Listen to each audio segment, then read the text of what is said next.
రాజకీయాలలో ఎవరు శాశ్వత శత్రుడు కాదు, మిత్రుడు కాదు. దానికి ఉదాహరణ విడుదల రజని రాజకీయ ప్రస్థానం టీడీపీలో మొదలై ఎన్నికల సమయంలో వైఎస్ఆర్సీపీ పార్టీలో చేరి చిలకలూరిపేట ఎమ్మెల్యే అభ్యర్థిగా పోటీ చేశారు.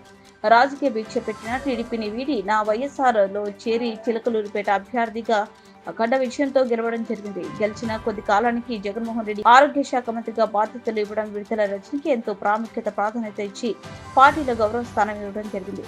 చిలకలూరిపేట నుండి స్థాన చలనంతో గుంటూరుకి మార్చటం, పోటీ చేసి ఓటమి పాలవటం జరిగింది. కూటమి ప్రభుత్వం వచ్చిన వెంటనే గతంలో జరిగిన అవినీతిని, అక్రమాలను వెలికి తీసే పనిలో కూటమి ప్రభుత్వం పరీక్షడం మొదలుపెట్టింది. గతంలో ఎన్నో తప్పులు ఆరోగ్య శాఖలో జరిగినవి.